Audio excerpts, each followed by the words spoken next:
Hello, I'm Danny Wright, Chief Brand Officer at Adweek, and welcome to another edition of Adweek Spotlight. Today, we're featuring one of our favorite partners, the Trade Desk. Now, with the rise of e-commerce, particularly in the last few years, there has been a tremendous amount of shopper data, and no one is better at understanding how to maximize the true potential and true value of that data than the Trade Desk. Do you want to know more? I thought you did. That's why we're all here. So let's get started. I am pleased to welcome to the virtual stage Senior Vice President, Data Partnerships for the Trade Desk, Brenda Tuig. Welcome, Brenda.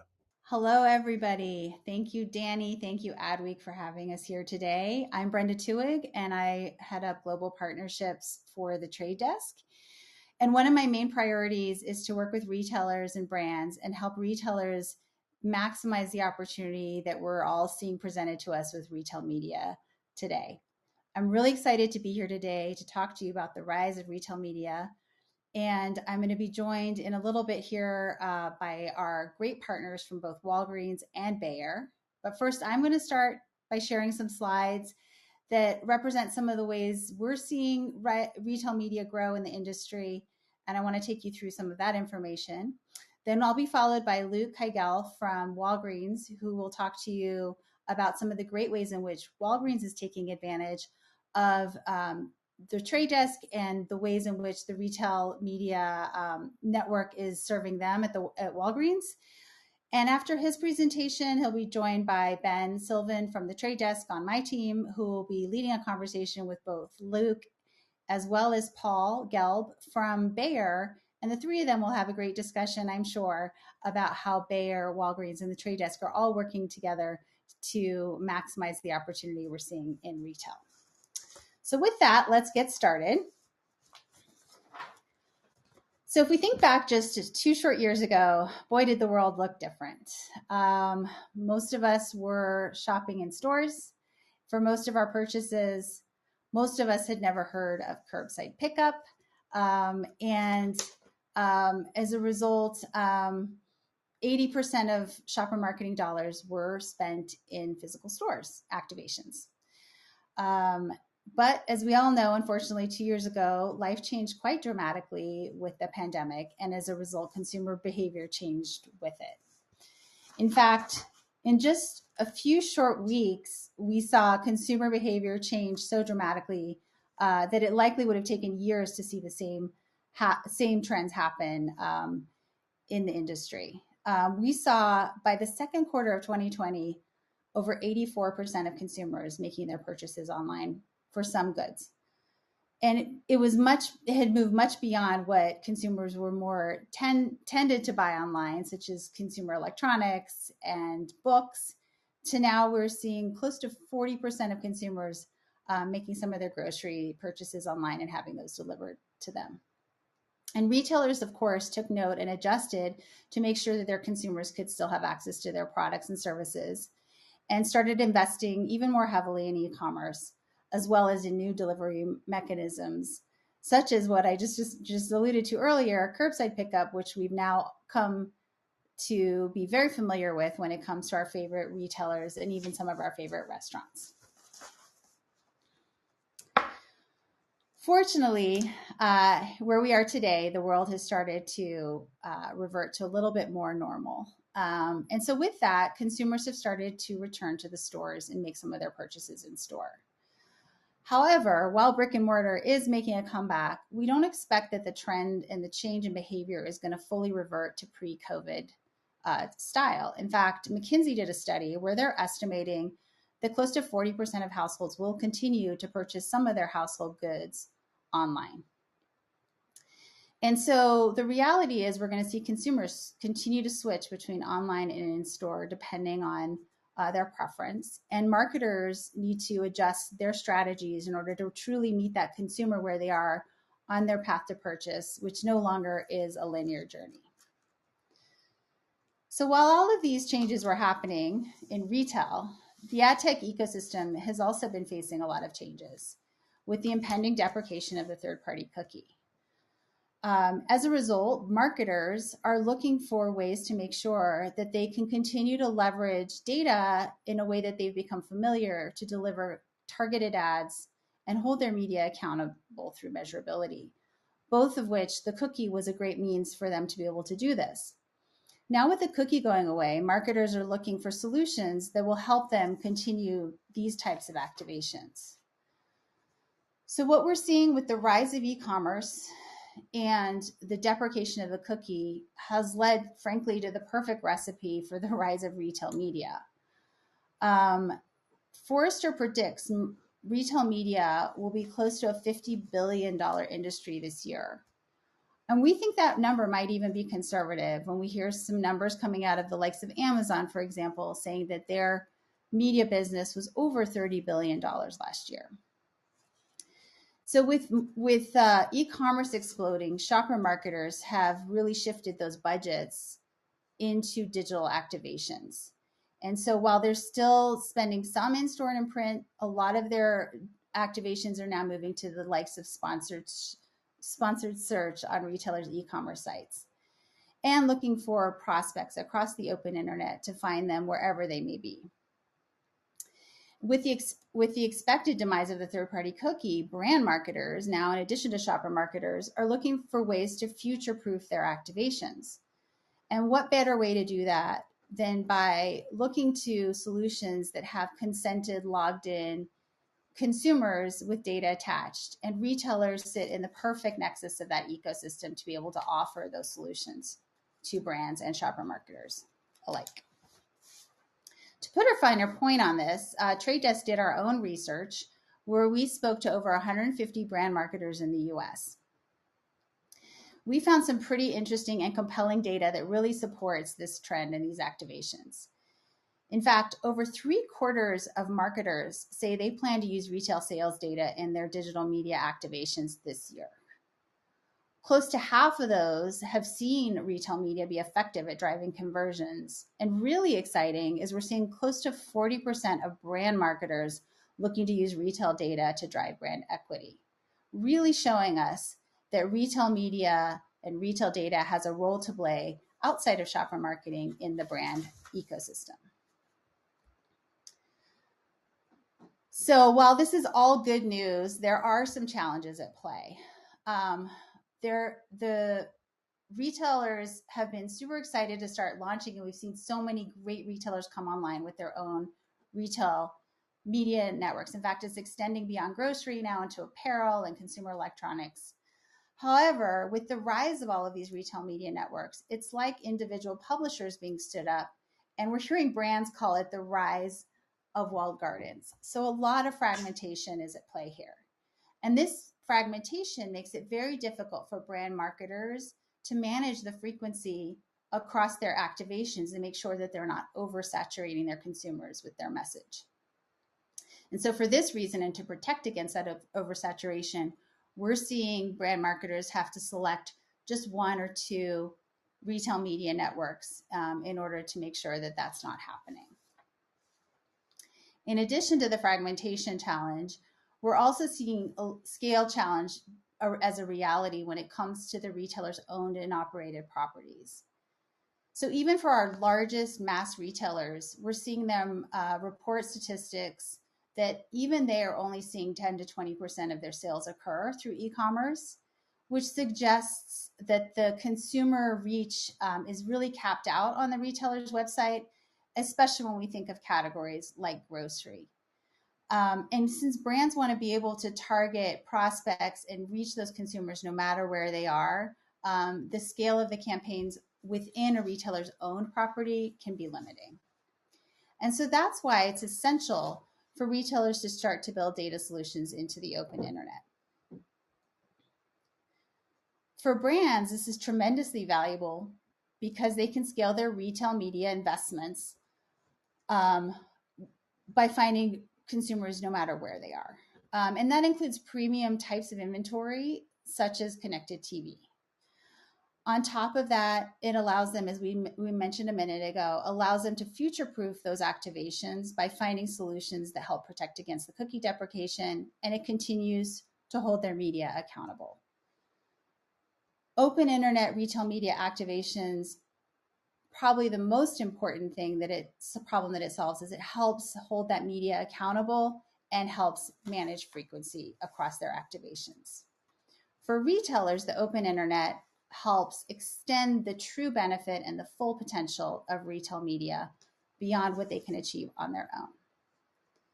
So for that reason, what we're seeing is retailers really start to lean into the value of the open internet by building self-service audience and measurement solutions.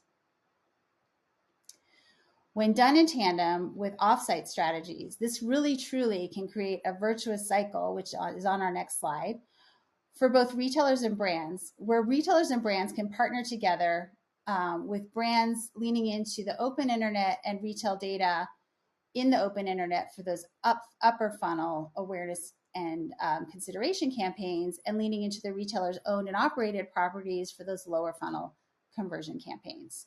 Then, of course, using measurement to track it all. And most importantly, for both brands and retailers, drive to that holy grail of sales and lift in sales.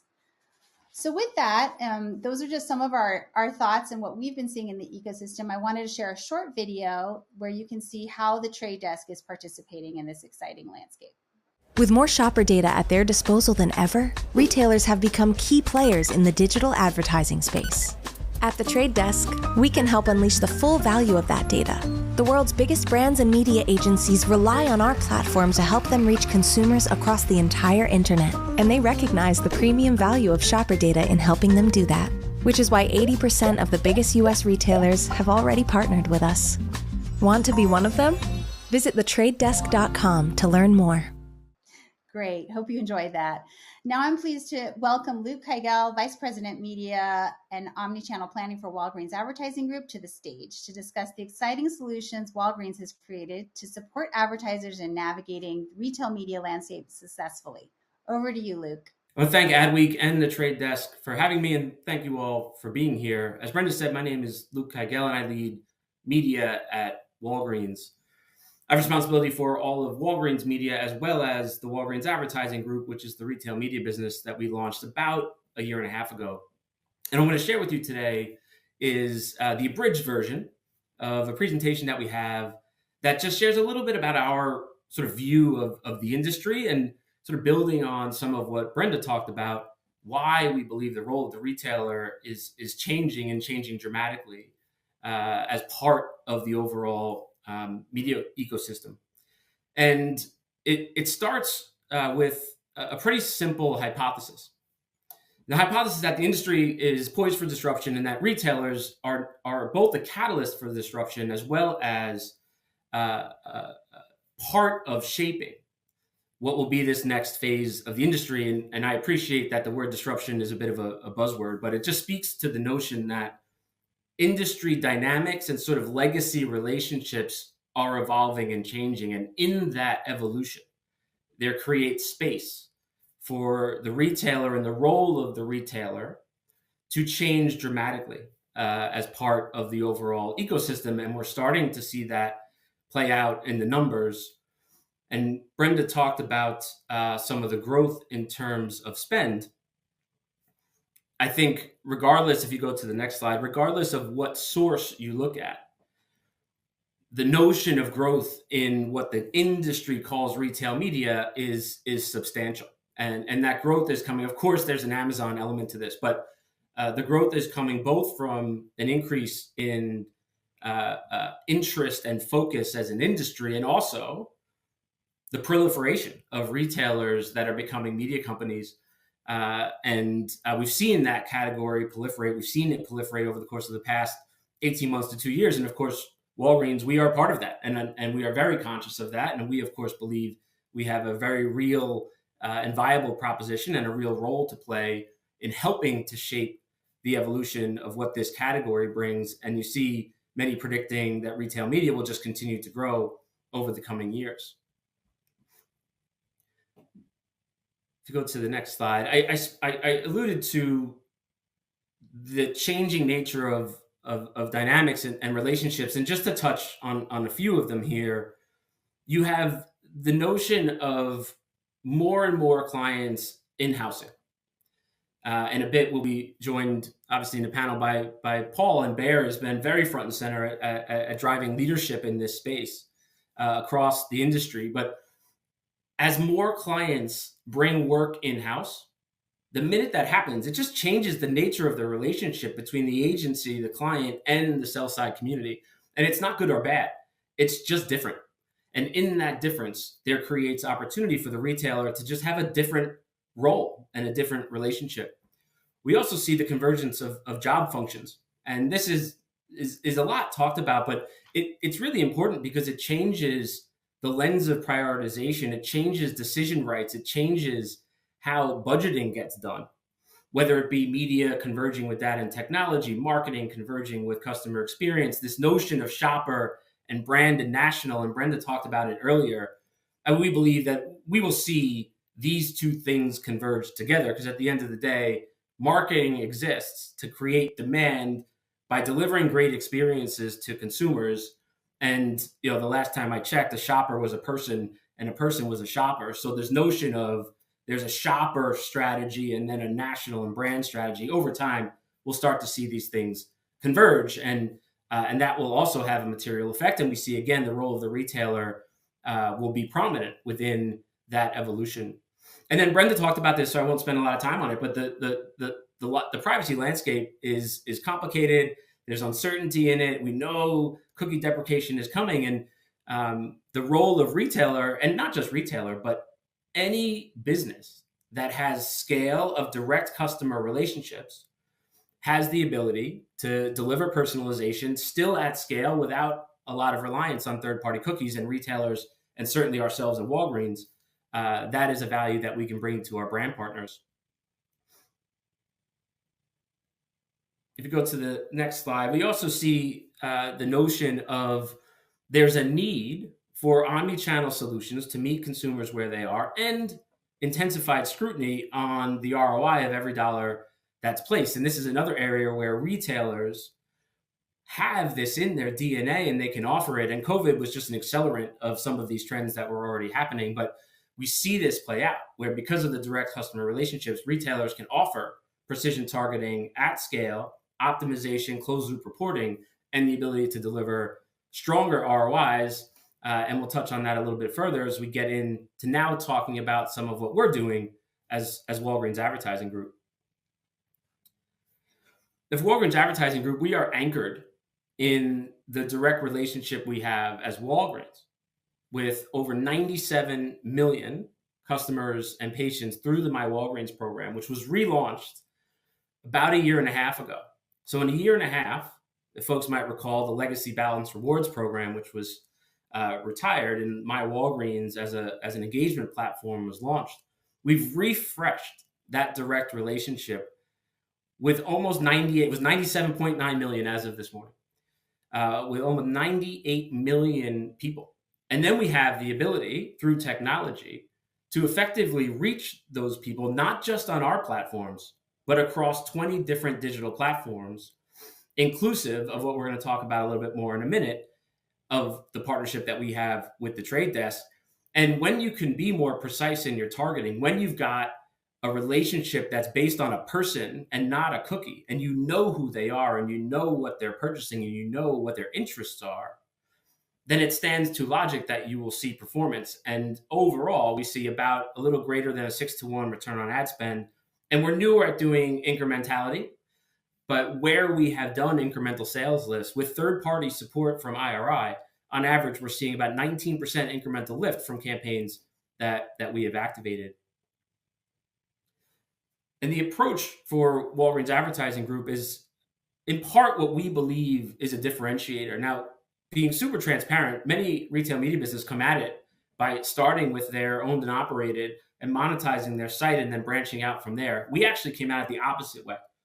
And starting with that direct relationship with over 97 million people, again, through technology, we can translate about 75% of those to a digital ID that we can reach with media off of our owned properties. And again, we've got the ability to do that across multiple different platforms. And so the role that we play for our brand partners is much greater than placing ads on Walgreens.com or within our app. It's about being able to leverage a people-based a human relationship to be able to deliver more relevance through personalization at scale. We also believe that we provide greater opportunities for integration. And then we talk about being more open. And I will say transparently, some of this is a little bit aspirational, but Brenda talked about some of the dynamics, right? Knock on retail media, hard to work with. Answer is no more than it's yes. And it's more walled gardens. And who wants more walled gardens? We aspire to buck that system entirely. And to the extent that we can, we seek to be more open. We seek to be more integrated. We seek to be more interoperable with things that a brand is doing to grow their business. And part of the value proposition that we offer is work with Walgreens Advertising Group. It will drive your business at Walgreens. It will improve the overall ROI of the media that you are doing, given our ability to deliver better targeting with our direct customer relationships and our direct customer knowledge. And we do it in a customized way across channels. To touch very briefly on where we're headed, we also have a footprint of over 9,000 stores. So we have the ability and will be working towards getting to a connected ecosystem where we can bridge the physical environment and the digital environment for much greater overall reach frequency management, and all the things that you can imagine will come with that. Data clean rooms, obviously very talked about, another buzz concept in the industry. We today have the ability to connect brand first-party data with Walgreens first-party data to be able to activate. We can do that today, but we have a lot more in store of where we're going to go in this space, so that from a connectivity standpoint, deeper insights, richer insights, and then what you can do with that in totality will continue to grow. And then last, which dovetails very well into what we're about to talk about as we get into the panel, is self-service and the notion of allowing partnership and allowing strategic leadership to come from the brand and relinquishing some control. Again, back to that notion of we don't need more walled gardens. Today, we have audiences that exist within the trade desk for brands to be able to activate about 75 or so different audiences. And we will continue to build upon that as we go. This is just the beginning. And we believe in a world where there's end-to-end access from a self-service perspective. And obviously, we will be looking for great brand partners like our friends at Bayer to create that future with us. And I believe I'm out of time. Thank you very much, everybody, for joining. We're going to close it out with a short video, and then we'll go to the panel.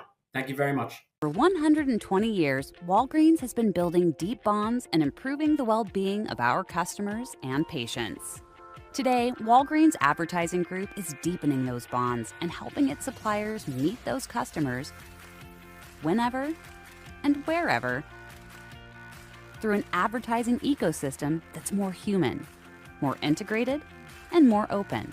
Through people-based first-party audience data and unique media products, Walgreens Advertising Group can activate truly human insights and tailor messaging in real time, providing personalized ads at scale across every touchpoint.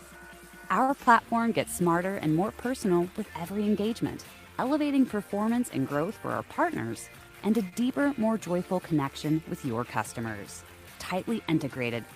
From e-shelf to store shelf, Walgreens' advertising platform can reach customers more efficiently, wherever they are on their buying journey, without feeling disruptive or intrusive. Our integrated mix of ad products can also be delivered with incremental sales lift reporting to accurately measure return on investment. Walgreens Advertising Group is also opening access to new tools that enable brands to target their audiences more precisely on high-value media in real time. And our Shopper Insights platform allows brands to openly collaborate with us, viewing sales down to the SKU level and optimizing performance. It's an ecosystem of well-being that's uniquely Walgreens, and a better shopping experience for our customers and yours. Walgreens Advertising Group. More human, more integrated, more open. I'm pleased to welcome to the stage Ben Sylvan, who's a General Manager of Retail Data Partnerships, the Trade Desk, Paul Gelb, Senior Director, North American Head of Media Activation and Investment for Bayer, and because we can't get enough, Luke Kygel, Vice President, Integrated Media, Head of Walgreens Advertising Group, otherwise known as WAG. Welcome back to the virtual stage, and I'll be here for your Q&A and to wrap it up. Thank you so much, Danny, and thanks everybody for joining today. Before we get into our Q&A, I just want to thank Adweek again for putting this on, and I especially want to thank our amazing partners. Both Luke from WAG and Paul from Bayer have been extremely instrumental in helping shape the future of retail media on the trade desk. So not only are we thankful for their partnership today, but we're also grateful for their partnership in moving this industry forward holistically. And just one more reminder before we go into the Q&A, please pop any questions into your chat. We'll get to as many of them as we can at the end of the session. We'll make sure to leave time at the end. Luke and Paul, let's start with a fun question. And we'll start with you, Paul. What's the best thing about your job? What are you most excited about in your day-to-day? Well, first, thank you for having me. I'm really excited to have the discussion today. I would say that the thing that I like most about my job is that I have a very unique, what would be niche skill set and expertise in ad tech, and having a career path that I've never had this ability that I have at Bayer to actually leverage it to impact health outcomes and be part of a mission like we do have at Bayer in improving health outcomes, particularly for those of the underserved. So to actually be able to apply what I know, which is pretty technical and conceptual, to something as tangible as that is pretty amazing. And day to day, I've been able to build out an amazing team of 20 plus our in-house activation team and create a platform and a structure for them to really come up with ideas and new solutions. We've often found that the best solution or response to technology change is the right people and platforms. And so seeing what they come up with and evolve and how we do what we do as the environment ecosystem evolves around us. Awesome. Thank you. Luke, you told us a lot about WAG during your intro, which was phenomenal. Let's have some fun though. Like, of everything that you work on, what's the best thing? Like, what's your favorite thing? What are you most excited about when you wake up every morning? My favorite thing. So I really value the sort of uniqueness of the seat that I have, and I appreciate the opportunity to sort of have that experience, because it's been fascinating. I grew up in the agency world and then was sort of a media client. And now to have a role where, I'm sort of a client and I'm in client service, and, I'm buying on the buy side and selling on the sell side. It's been absolutely fascinating. And I'm just very appreciative of the opportunity to have that, and to work with an incredibly talented team. At Walgreens, we have an in-house team similar to Paul. And we've been very autonomous, if you will. We've been gifted a lot of autonomy to be able to make material changes to the way Walgreens shows up in the world. And we're seeing that sort of play out in the results. And then, of course, we created Walgreens Advertising Group as another mechanism of driving better value with our brand partners and also the customers and patients that we serve. Awesome. So you mentioned both the buy and the sell side. I'm going to focus on the sell side with the next question.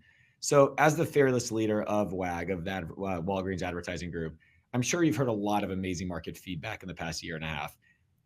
So based on that feedback, what do you think are the biggest misconceptions advertisers have about retail media and the growth of retail media?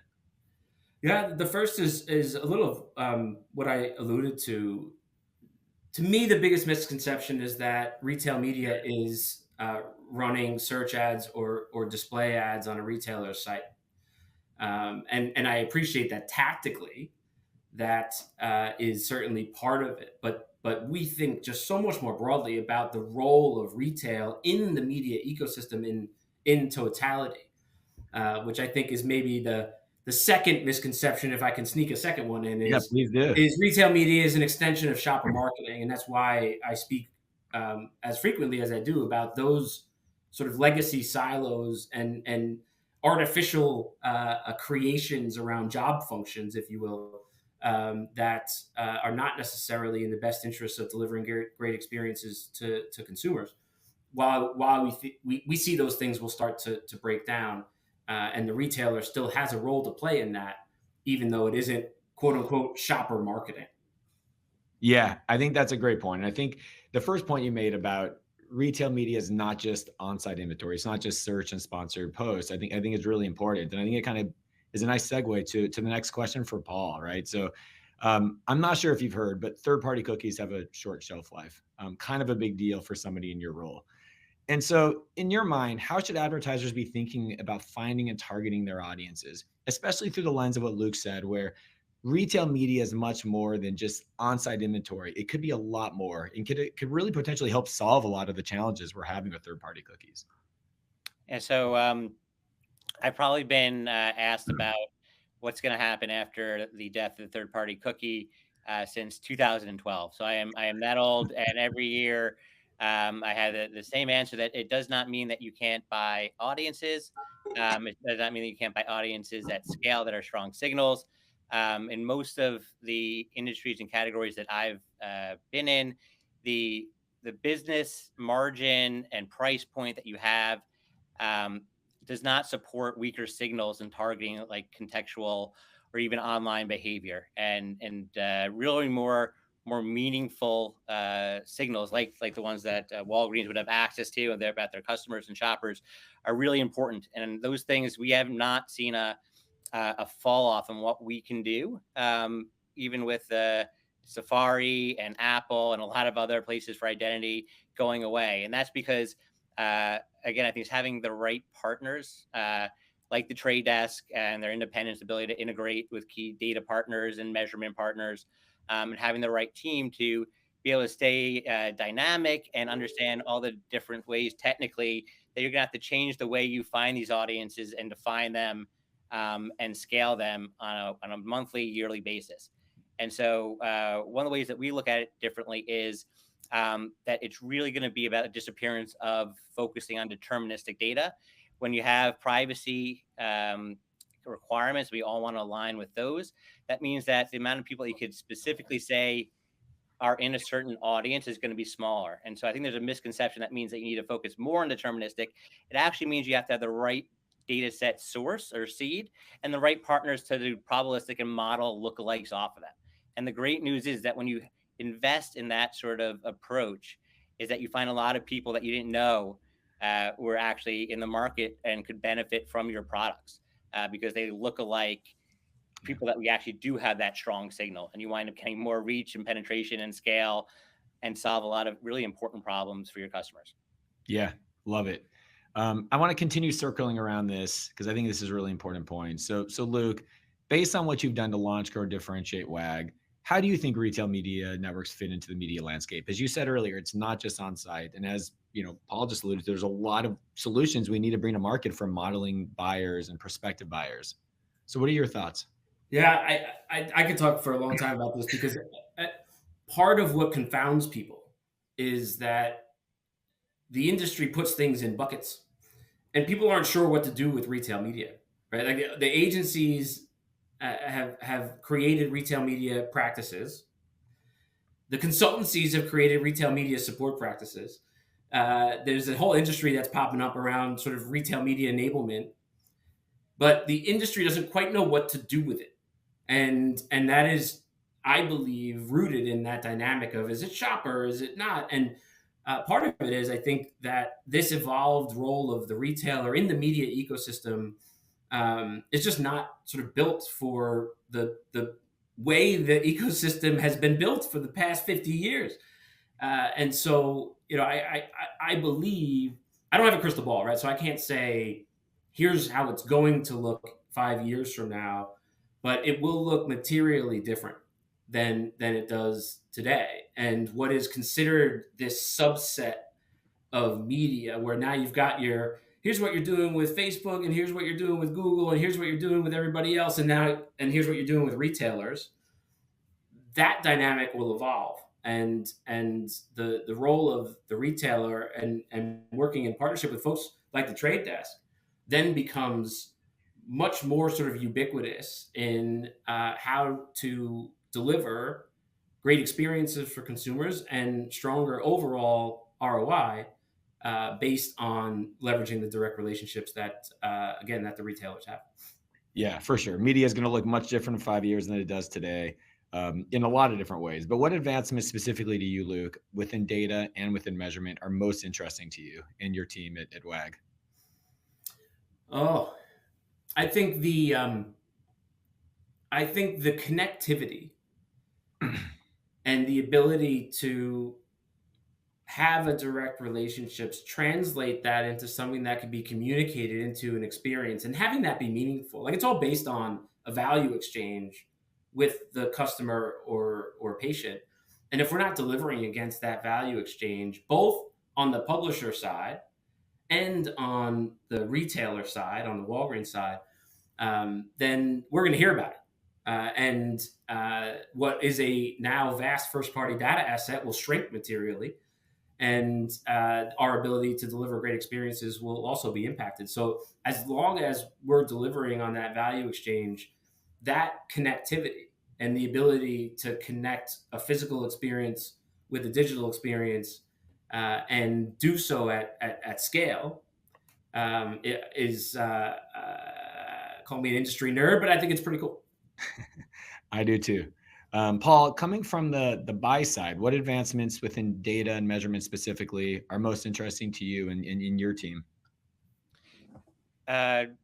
Incremental attribution and measurement. So not just ROAS, but really looking at what are the incremental sales, the incremental penetration and adoption of your products from your marketing and your ad dollars. And it's a bigger challenge as we start to work directly with specific data partners and sales data versus ones that may have been at a bit more scale before. But it's really important in terms of identifying that as your goal and making sure that you're working towards that. I think there's the old adage of, I know that 50% of my marketing works, but I don't know which 50%. I think what's probably more true if marketing organizations were being honest is, I know that 50% of my marketing works, but my bias and previous assumptions are going to be very angry once I find out what those things are that actually are driving and what works. And so I think it's really going to be driving the future of the industry with the supply chain challenges that we have. And you're going to have to get efficiencies and execution that's better from other areas of your business, which I think is the next big area is going to be in marketing and in a more real way. You're going to have to really know what's working and be really focused on that real impact, and be less of that fuzzy, soft, unaccountable marketing and more of a focus on that execution, accountability, goals, and iteratively getting better over time. I loved a lot of what you said. One of the things I really loved about what you said is it's not just sales lift, but it's penetration lift as well. I think one of the things that has got lost in the past few years is bringing new buyers into a brand and not just trying to drive sales lift, but like penetration lift. And there's different strategies for driving more sales from current customers than there is of getting new people into your brand. So I love that.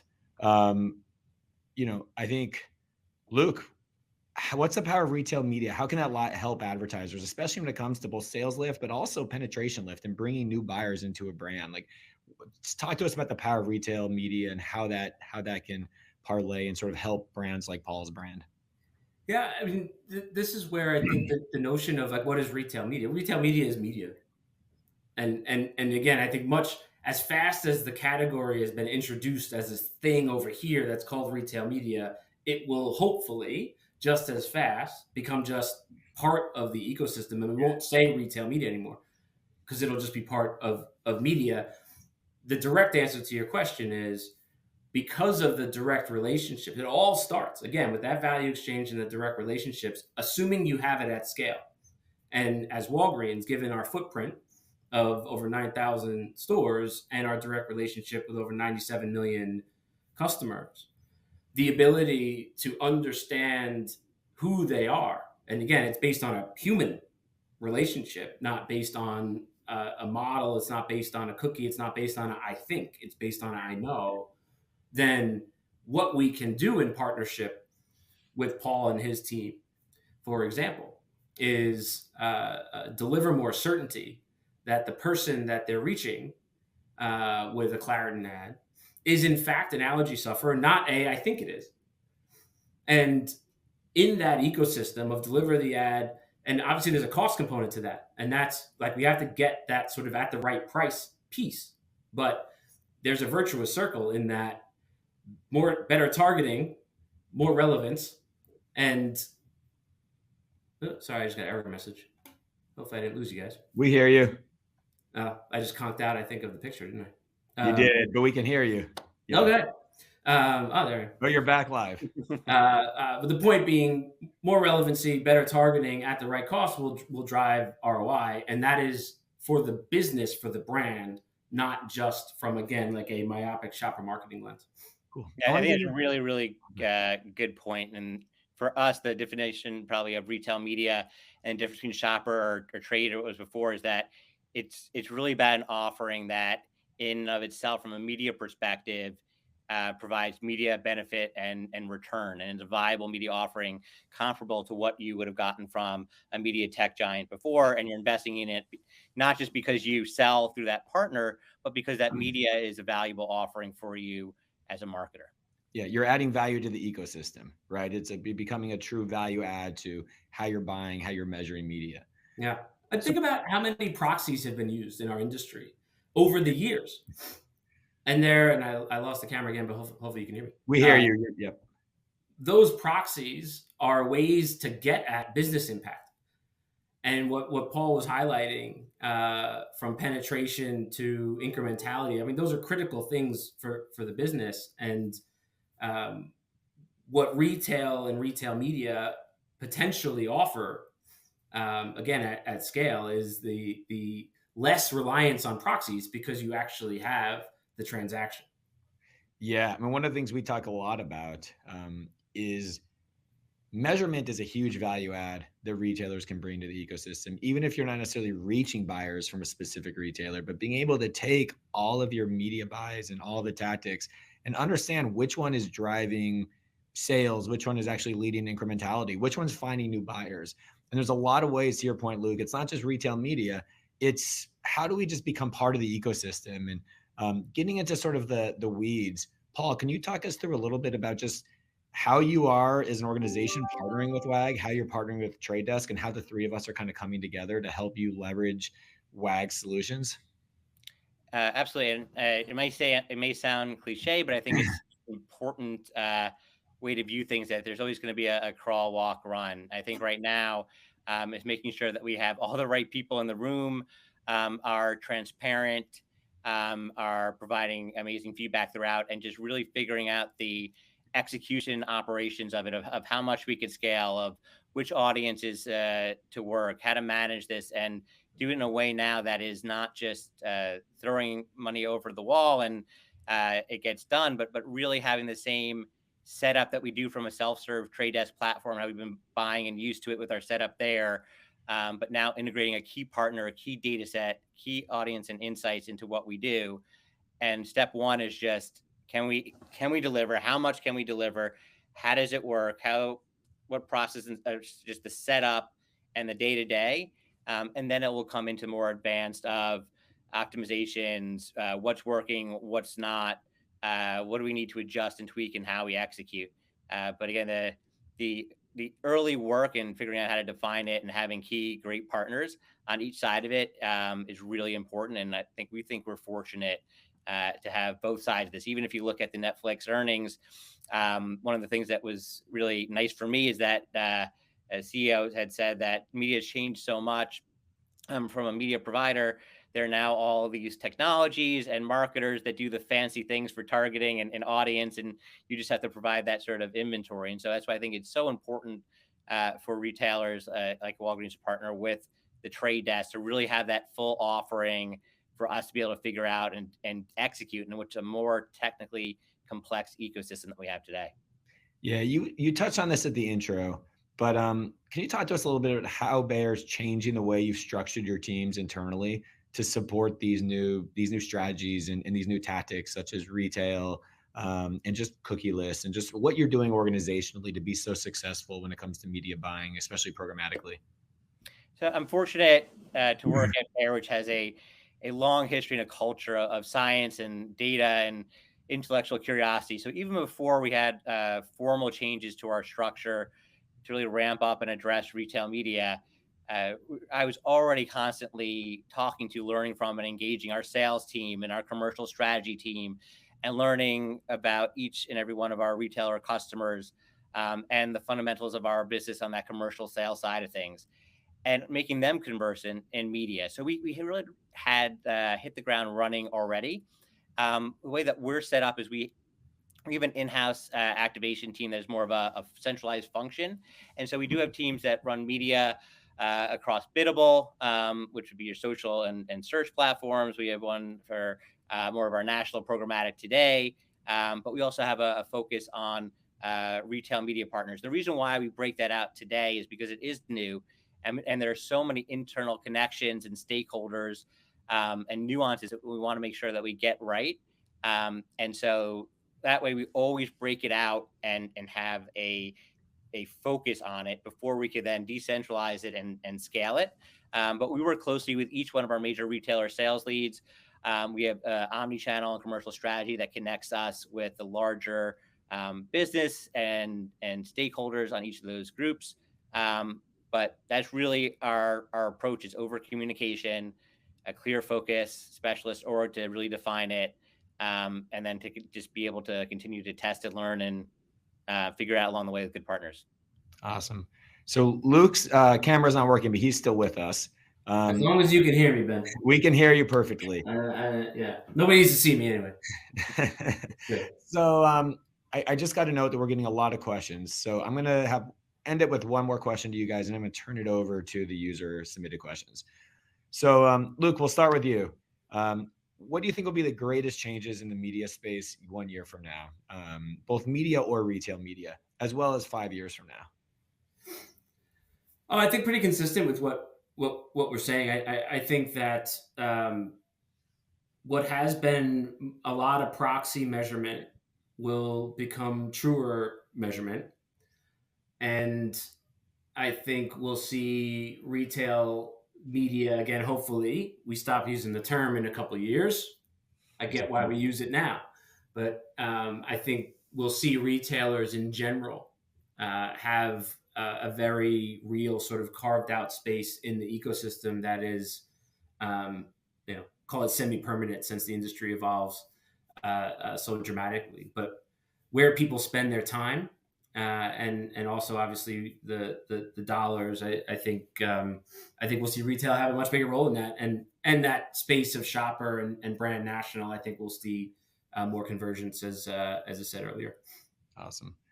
And Paul, other than hopefully we're all together next year when we're doing an event like this, what do you think the biggest change in media, in retail media, will be in the next year, next 5 years?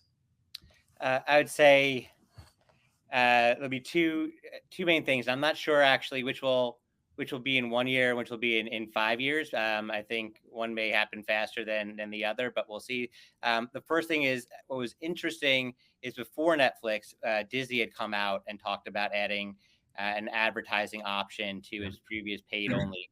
And now we saw Netflix do it as well. And what I think we're seeing is that you're not going to be able to sustain growth and have a full monetization model needed in order to compete unless you diversify your revenue streams, be it if you're any sort of platform at all. And so there's always going to be now a diversification that is most fascinating because it's full circle. Disney really invented this 50 years ago of diversifying from parks to films to TV, et cetera. There was ad-based, subscription-based. There's an amazing chart, if you Google it, of Disney's business model, where they went to fully diversified different revenue streams to really flush out and be a dominant company. And I think that's now going to happen on every part of the digital ecosystem, where you're going to have creative services, you're going to have e-commerce, and you're going to have advertising, you're going to have some things that are paid subscription. And so that's going to open up a significant amount of new inventory and new opportunities to reach consumers. I say that the second big change is what we're going to see on the marketer side of things. You're seeing that the term for chief marketing officers is actually continuing to shrink, shortest ever in history. And it's becoming a harder and harder job. And the reason behind that is that you're really going to need to have more expertise in media execution and operations. And so I think there's going to be a entire function and need of skill set within large marketing organizations of media operations, or those who are actually hands on keyboards, executing, working with the partners and doing it, as well as more of a strategic senior leadership, traditional CMO marketer role that's going to be able to communicate to stakeholders, really integrate what's being done on the execution side to all facets of the business. As again, I think marketing is going to be that next stage, as there's going to be more and more pressure on supply chain and other parts of the business to make up for it. And so it's going to have to be what you do in marketing is going to have to integrate with every other part of your business, be it your relationship with your customers or your retailers, et cetera. So I think that marketing role is going to be a lot more accountable, a lot more performance, a lot more operational, and have both sides that function and career paths within organizations to do that. Yeah, I could not agree more. So guys, those are all the questions we have. Like I said, there's a lot of questions coming in from the audience. So before we turn it over to Danny, again, I want to thank you, Luke. Thank you, Paul, for today, as well as your amazing partnership over the years. And I want to hand the stage back over to Danny from Adweek for any questions that we're getting in, and then to wrap today up. Thank you, Ben. Thank you.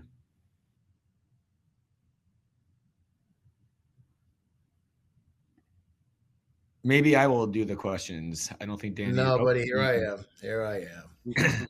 Wouldn't leave you hanging like that. Okay, listen, there are a lot of questions. So first and foremost, thank you to everyone out there who sometimes folks, they really just, they pay attention, and we love that. The chat's been very active, and we're going to try to get to as many questions as we can.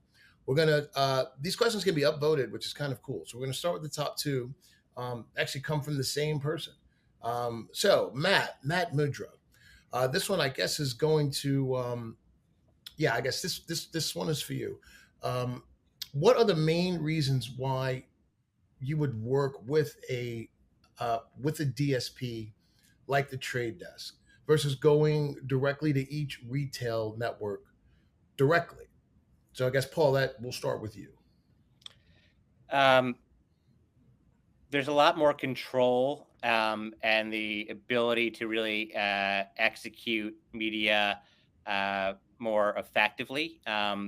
If you look at just determining which sites and apps that you want to run your media on, the ability to take some of our own audiences and overlay that layer of a Trade Desk allows us to have our own seat, our own setup, our own view into exactly what we buy and how we buy it, versus having it behind a wall or a black box and not really knowing what works.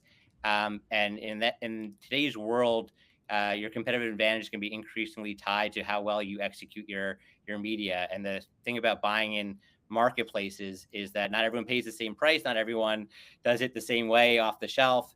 And so it really allows you to figure out the right and the best way to do it for your business and the consumers and your objectives, and get iteratively better over time and learn from it, and be better than your competition. Okay. May I actually build on that, Danny? Say that again? May I build on that? From of course you may. From the black box that was my square. Well, I've got a frozen enthusiastic face, so but listen, nice, as long as very enthusiastic, though. Nice, you do.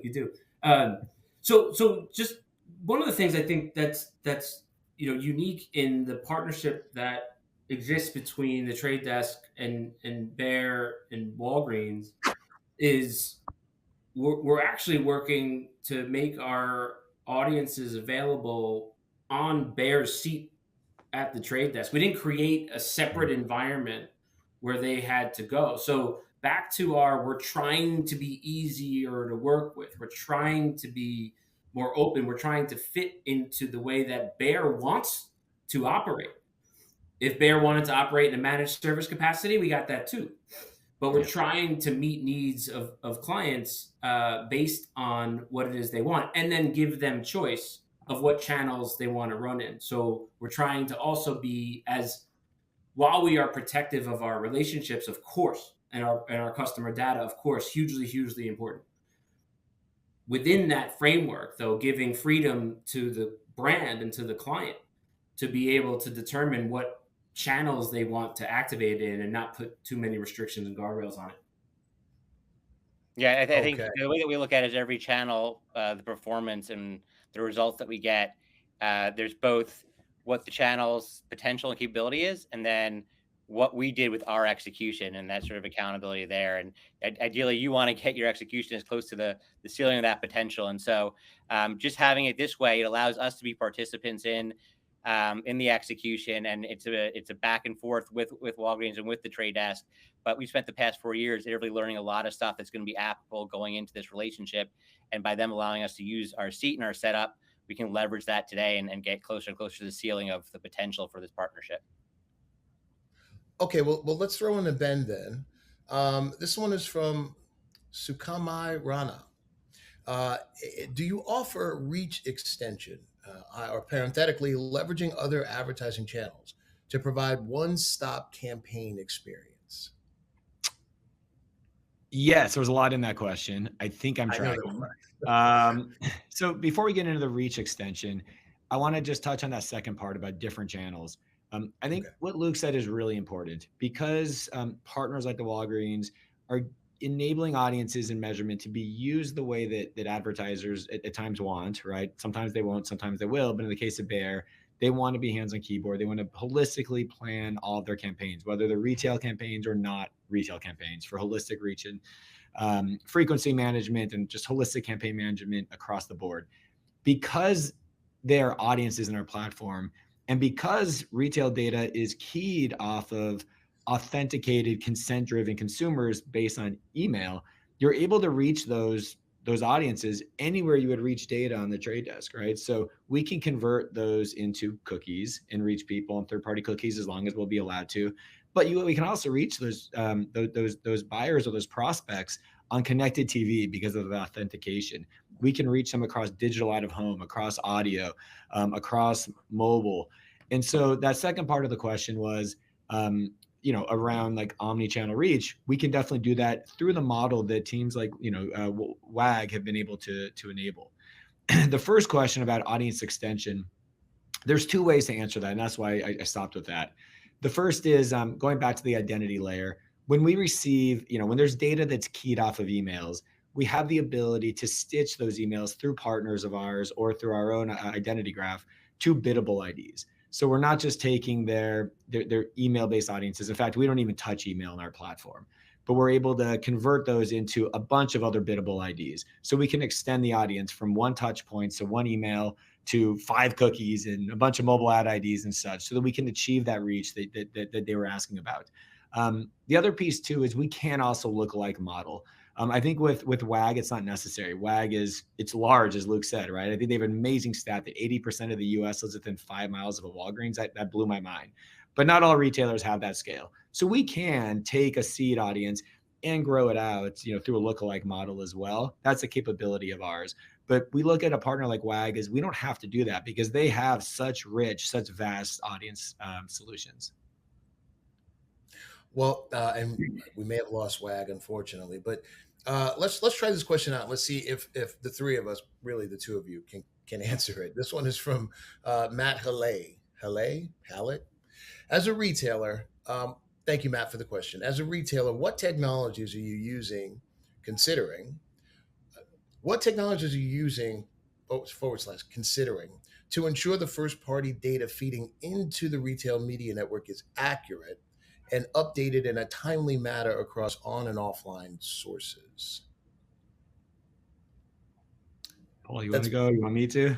That's for him. What I will say is that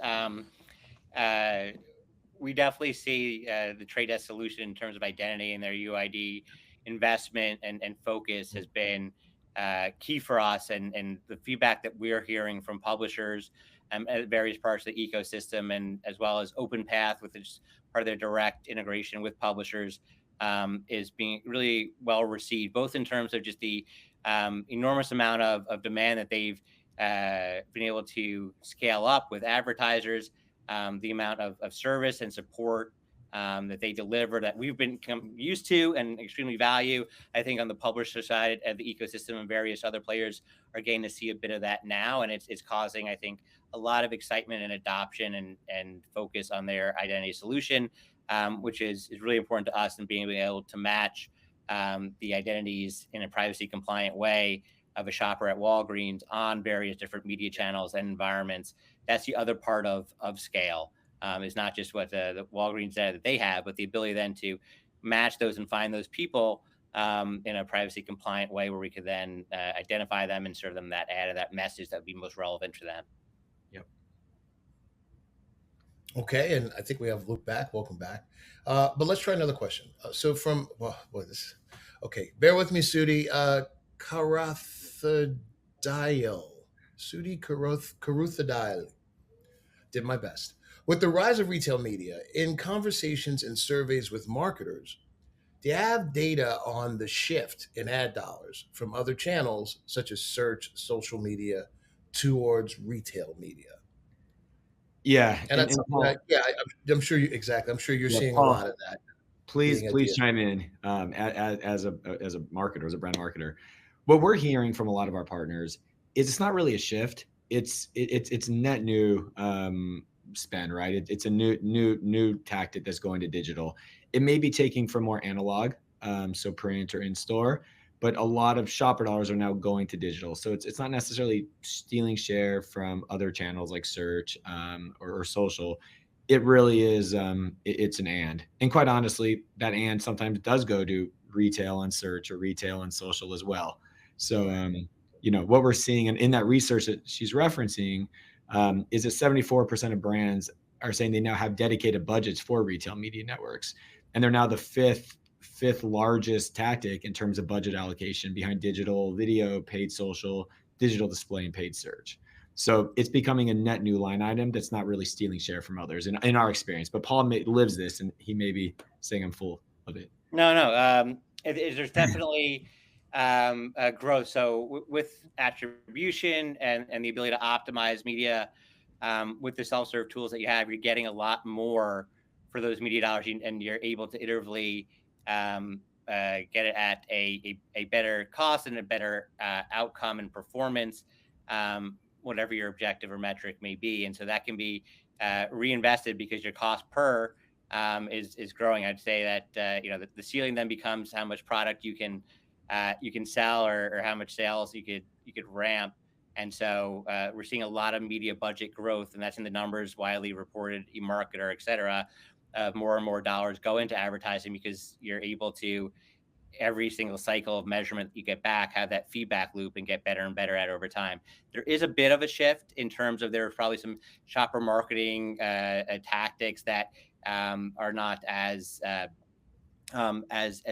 attributable and accountable, or marketing mix and show great performance, and this is an opportunity to put that into that retail media bucket as part of that transition. There's a shift in consumer behavior from maybe some broadcast media channels or other channels that were pretty dominant in the 80s and 90s, but at this point, the consumption has changed, and the Trade Desk and retail media gives us access to buy where the consumers are, which is where we want to be.